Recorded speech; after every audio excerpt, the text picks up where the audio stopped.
joining us. No, thanks for having me on the program. Thank you. The break. Can your business make money from social media?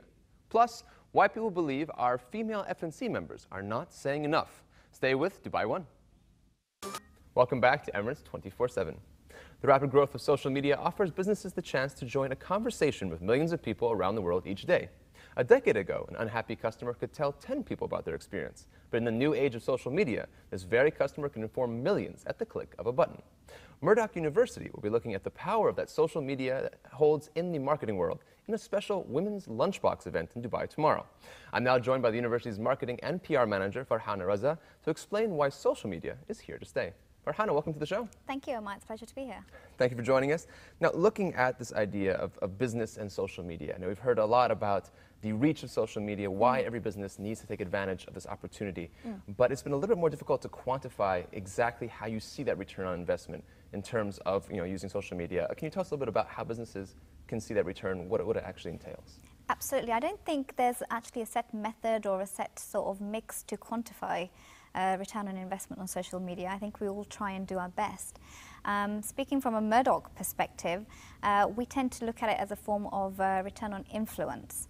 And that's basically trying to use the various different social media platforms to engage with our current students, reaching out to our potential students and communicating with them in terms of what's going on at the university, the courses we offer, and then also using these forums to maintain a relationship with our alumni and using the Lunchbox event, going out and reaching out to our wider community. So there's no sort of set way, but different organisations work in a different way. You'll find some organisations are able to measure their return on investment.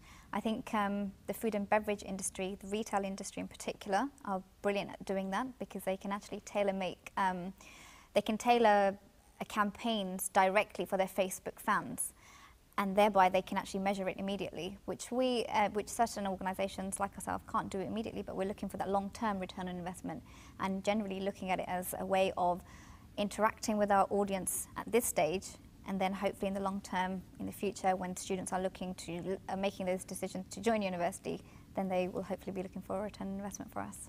All right, now looking at, I mean, obviously, there may not be an equation to quantify return on investment, absolutely. but obviously there is a lot of onus put on a certain number of Facebook fans, Twitter followers, for example. I mean, at what stage does that number become relevant in terms of both looking for advertising for your company, sort of promoting your brand as a company?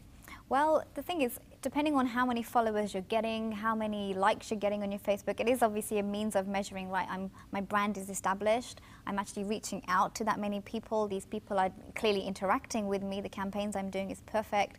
At that point, you can then take it to the next level. Once you've got that brand establishment, once you've got that customer engaged, once you've got these people involved, then you can then move on to the next level and say, right, actually now I can pitch my product to them. I don't think it's about the hard sell. Certainly from a university perspective, an academic perspective, we don't feel the need to do it. We know how our students interact with us, how our consumers interact with us. When it comes to that important decision-making time, we know we've actually sold that product for them. It's about using these platforms to gain some brand loyalty. I always see social media as a three-part process. You sort of tell them about your product, you use social media to tell them about them, you then nurture that person once you've got their like, or once they're following you on YouTube, or once they've liked you on different forums. I guess after a while it's about growing them, getting them involved with you, making sure they know your brand. Once you've got that person in, once you know, look, this is my fan, this person knows everything about it, he follows me everywhere, then I guess you can start pitching your idea to them and you can take it up to the next level. But that's not to say that a social media platform, a Facebook or Twitter or YouTube, can work solely. They're still supplemented by traditional marketing methods. I think it's just another means of communicating a message to them, but you still need to use other ways of actually pitching that idea to them. So I guess you can say it's a way of having lots of different things working together to sell your product more softly, so to speak. Sure. Now, I want to take up a point in terms of marketing that companies can use. Obviously, social media is ostensibly free for companies in terms of usage, in terms of things like Facebook, Twitter, as opposed to traditional sort of advertising that you can get through billboards, other promotional campaigns. Do you think we're going to see a shift towards social media as more of a more primary source of advertising because of the cost benefit that it has? Well, we all invest time into it. I don't think it's, yes, it's obviously it's slightly cheaper, but you'll find that organizations and marketing departments are shifting their advertising spend towards social media. Now, there's lots of different arguments for it. There are people who just want to follow the trend because it's the way forward. But that's not to say that it's the only way. Traditional methods still exist. Some organizations will still have to find that hard sell. But yes, it's on the growth, and particularly in the UAE. I think, judging from my experience, I've worked in the UK, so I guess I see that shift a little bit more. But I think the UAE itself still has a little bit of growth, and I think there is still more potential to make social media an even bigger platform. But I feel like it's still in its growth stage at the moment.